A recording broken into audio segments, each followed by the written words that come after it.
পরম দয়াল আমার এবং উপস্থিত সকল শ্রদ্ধেয় দাদা ও মায়েদের আমার আনন্দিত জয়গুরু জানাই। আমি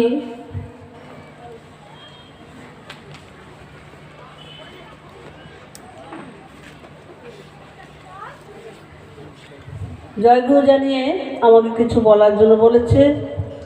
তো আমার পূর্ববর্তী মায়েরা বললেন, আপনারা সকলেই শুনলেন, খুব সুন্দর করে মায়েরা বলে গেলেন ধর্ম কী, কেন দীক্ষা নেব, দীক্ষা নেওয়ার পরে কি কি করতে হয়, সমস্ত কিছু তারা ভালো করে বলে গেলেন। তো আমরা সত্যিকারেই ভাগ্যবান যে আমরা এই যুগে সদ্গুরু পেয়েছি। জন্ম জন্মান্তরে যদি সাধনা না থাকে তাহলে সদ্গুরু পাওয়া যায় না। সবাই তো দীক্ষা নেয়, সদ্গুরু কয়জন পায়? তা আমরা সত্যিকারেই খুবই ভাগ্যবান যে আমরা শ্রী শ্রী ঠাকুর অনুকূলচন্দ্রের চরণাশ্রিত হয়েছি এবং তার দীক্ষা নিয়ে আমাদের জীবন চালনার সমস্ত কিছু আমরা পেয়েছি।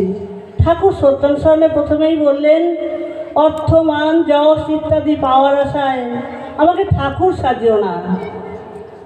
তাই আমরা অর্থমানের পিছনেই কিন্তু খুব দৌড়ে বেড়াই।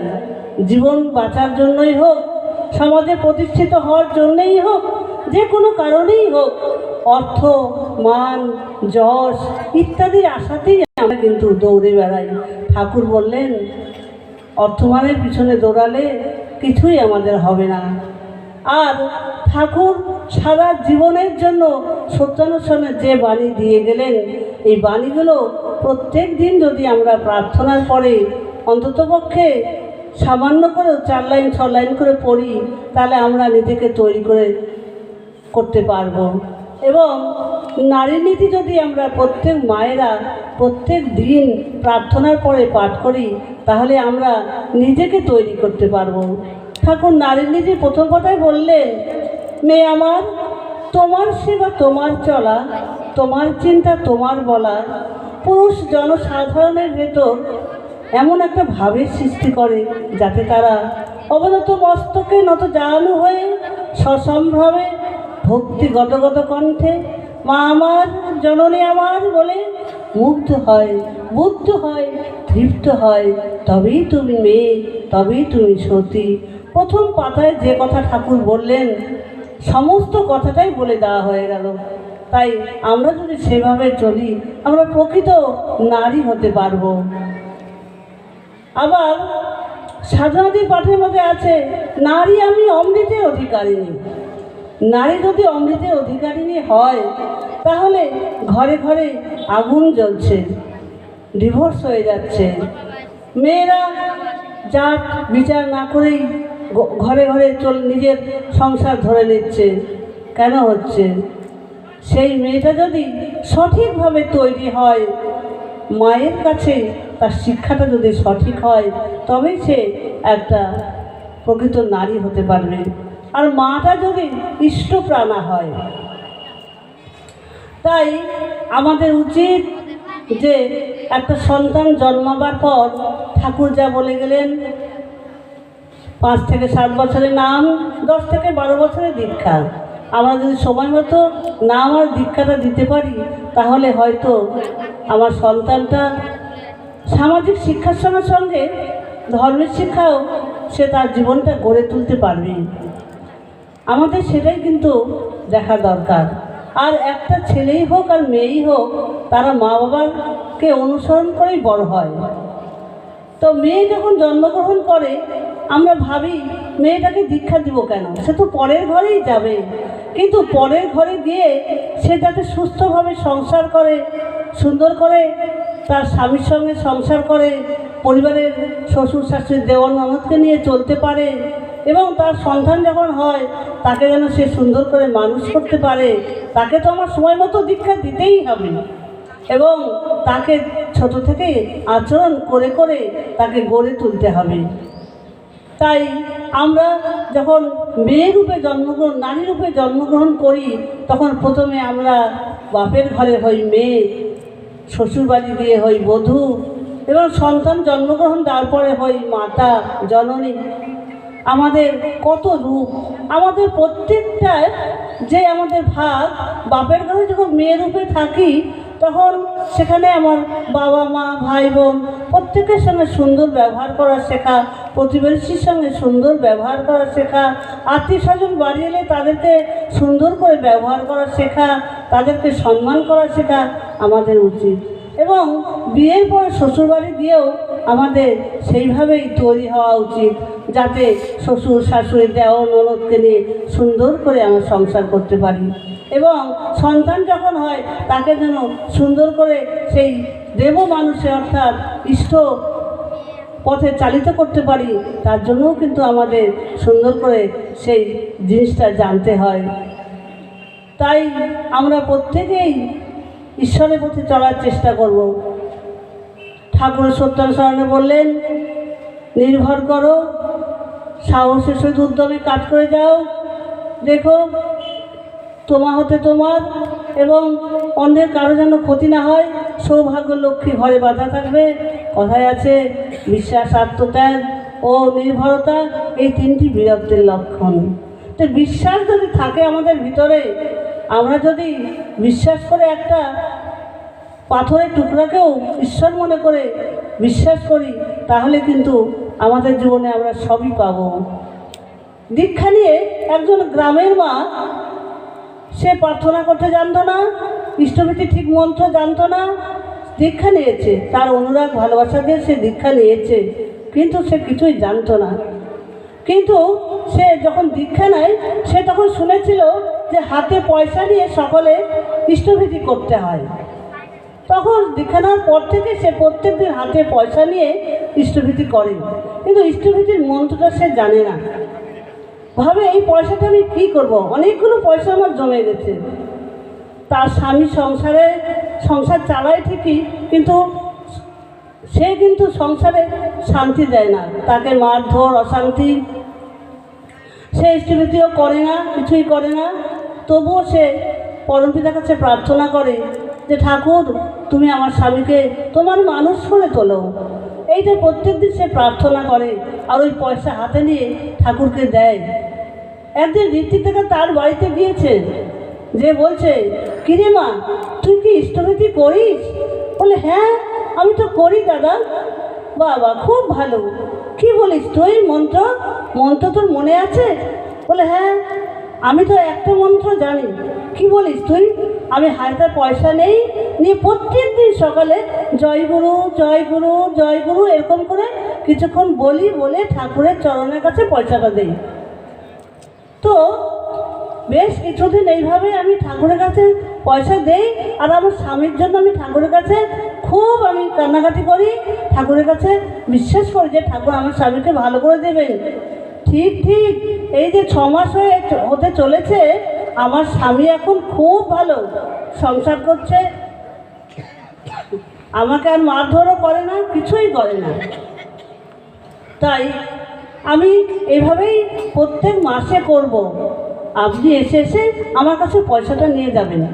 তখন ঋত্বিকদাদা বলছে, দেখ 6 মাসে দিলে হয় না, এটা 30 দিনের দিনই দিতে হয়। যেদিন 30 দিন হবে সেই দিনই দিতে হয়।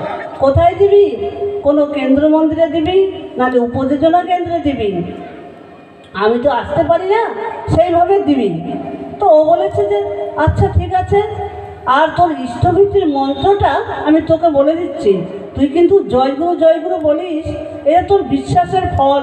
তুই ঠাকুরকে ভালোবেসে আন্তরিকভাবে ডেকেছিস, তাই তোর ঠাকুরকে ভালোবেসে তোকে তোর স্বামীকে সে ভালো করে দিয়েছে। কিন্তু তুই যদি বলিস, জীব জগৎ জীবন কারণ করুণাময় স্বামী, তোমার দয়ায় লোভেছে জনম, সকলে পেয়েছি আমি, আজিয়ে প্রভাতে কর্মারম্ভে তোমারই ভোগের লাগি, ইষ্টভীতি অর্ঘ দিতেছি, শ্রীচরণে কৃপা মাগি। এইভাবে বলবি, আর হাতে পয়সা নিয়ে তার চরণে দিবি, দেখবি ধীরে ধীরে তোর আরও উন্নতি হবে। ঠিক আবার তিনি এসছেন 6 মাস পরে, জিজ্ঞাসা করলেন, কিরে আমি যা বলেছিলাম করেছিস? বলে, হ্যাঁ দাদা, আমি আপনার কথা মতোই করেছি। তো প্রত্যেক 30 দিন পরেই আমি আমার কাছে উপজনা কেন্দ্র আছে, সেখানে দিই। আমি এখন একটা ভালো কাজ পেয়েছি, আমি নিজেও একটা কাজ করি। তাহলে এখানে বিশ্বাসের ফল, আমরা যদি বিশ্বাস করে ভালোবেসে অনুরাগ নিয়ে ভক্তি নিয়ে তার কাছে যদি আমরা এই ইষ্টভীতি প্রদান করি বা তার কাছে অনুনয় বিনয় করে যদি আমি তাকে কোনো কিছু প্রদান করি, ভোগ নিবেদন করি, তাহলে তিনি আমাদের কথা শোনেন। একদিন আমাদের বর্তমান আচার্যদেব এক ভক্তকে বলছিলেন, তার সঙ্গে যারা থাকে তাদের একজনকে বলছিলেন, এই তুই ইষ্টভীতি করার সময় কি বলিস ঠাকুরের কাছে? বলছে কি বলি? ওই তো মন্ত্র করি আর ইষ্টভীতি দেয়। বলছে আর কিছু হয় না তোর? কোনো অনুভূতি হয় না? বলছে কি অনুভূতি হয়? ওই তো ঠাকুরকে দেই, প্রণাম করি। তো বলছে শোন, ইষ্টভীতি করার সময় তোর চোখে জল আসে না? বলছে না তো। বলছে শোন, আমি কিন্তু যখন ইষ্টভীতি করি ঠাকুরের কাছে বসে হাত জোড় করে তাকে ভালোবেসে, তিনি আমাদের বিশ্বপিতা পরম পিতা, বিশ্বের সব কিছুই তার, আমার কি আছে বল? তাই আমরা যখন তাকে নিবেদন করব, আমরা কত বড় ভাগ্যবান, কত বড় আমরা তার মানে কি বলবো যে আমরা তাকে ভোগ দিচ্ছি। এই ইষ্টভীতিটা হচ্ছে তাকে ভোগ দেওয়া। তো আমি যখন তার কাছে পয়সা নিয়ে খুব আন্তরিকভাবে তাকে ডাকি, আমার অনুরাগ নিয়ে ভালোবাসা নিয়ে, তখন জানিস আমার চোখ দিয়ে জল বের হয়। তখন সেই তার পাশে যে থাকেন তিনি বলছেন, না তাহলে হয়তো আমি সেভাবে অনুরাগ নিয়ে ডাকি না। তা বলছে শোন, ইষ্টভীতিটা কিন্তু যেমন তেমন করে হাতে পয়সা নিয়ে দিয়ে দিলি তা কিন্তু হয় না। তো আর একদিন ইষ্ট প্রসঙ্গে আমি এই ইষ্টভীতির কথাটা গল্প করেছিলাম। বাংলাদেশের একজন দাদা সেখানে ছিলেন, এটা অনলাইনে ইষ্ট প্রসঙ্গে আমি ইষ্টভীতির কথা বলছিলাম। তো ওই দাদা বলছেন যে মা, আপনি যে ইষ্টভীতির কথা বললেন, যে ইষ্টভীতির সময় হাতে পয়সা নিয়ে যদি আমি চোখ বন্ধ করে পরম পিতাকে অনুভব করি যে তিনি আমার সামনে আছেন, তিনি ওই যে হাতটা মুঠিকে দু হাত জোর করে বসে আছেন, সেই হাতের মুঠিটা খুলে আমার কাছে হাত পেতে বসে আছেন, আমি তাকে ইষ্টভীতি দিচ্ছি, তিনি আমার কাছে নিজে ইষ্টভীতি নিচ্ছেন, এটা কিন্তু অনুভব করা যায়, আমি তার হাতে ইষ্টভীতি দিচ্ছি। তো ওই দাদা সেদিন আমার ওই ইষ্টবিসঙ্গ শুনে গিয়ে ইষ্টভীতি ওইভাবে করেছেন।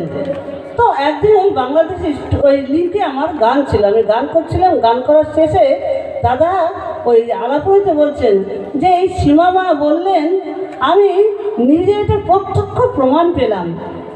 তা আমি বললাম কী বললেন দাদা? বলে আপনি যে বললেন যে অনুরাগ নিয়ে ভালোবাসা নিয়ে শ্রদ্ধা ভরে ভক্তি ভরে তাকে যদি করুণাময় স্বামী অন্তর্যামিনী আমরা এইভাবে যদি তাকে ডেকে আমি যদি পয়সাটা তার হাতে দিই আর যদি চোখের সামনে অনুভব করি যে তিনি বসে আছেন আমার পয়সাটা হাতে পেতে নিচ্ছেন, তাহলে কিন্তু তাই হয়। আমি সেদিন চোখ বন্ধ করে এইভাবে দিচ্ছিলাম, আমি দেখছি তিনি আমার সামনে বসে হাত পেতে ইষ্টভীতি নিচ্ছেন। আমি তো মনে মনে খুব খুশি হলাম, যাক দাদা সেটা পেয়েছেন, অনুভব করেছেন। তাই আমরাও সেইভাবে ইষ্টভীতি দিব। আর কি করব, আমরা যেন পরম পিতাকে মাথায় নিয়ে এইভাবেই চলি। আর এই ডিপি ওয়ার্কস হচ্ছে যারা দীক্ষা নিয়েও হারিয়ে গেছেন তাদেরকে খুঁজে বের করা, তারা যেন ইষ্টপথে চলে, তারা ঠাকুরকে মাথায় নিয়ে চলে, তাদের ভুল সংশোধন যারা সংশোধিত করে আবার ইষ্টপথে ঠিক করে আসে। এই জন্যই আমাদের এই ডিপি ওয়ার্কসটা করা। এটা আমাদের আচার্যদের এবং অবিন্দ দাদার আশীর্বাদে আমরা করব। আমরা বিকালে 1 ঘন্টা সময় করে সব মায়েরা টিভি না দেখে আড্ডা না মেরে এই ডিপি ওয়ার্কের কাজটা করব। এই বলেই উপস্থিত যারা আছেন প্রত্যেকের এবং তাদের পরিবারের এবং তাদের পাড়া প্রতিবেশীর প্রত্যেকের মঙ্গল প্রার্থনা করে আমি এখানেই আমার কথা শেষ করলাম। সকলে ভালো থাকবেন, সুস্থ থাকবেন, আনন্দে থাকবেন এবং এইভাবেই পরম পিতাকে মাথায় নিয়ে চলার চেষ্টা করবেন। জয় গুরু। বন্দে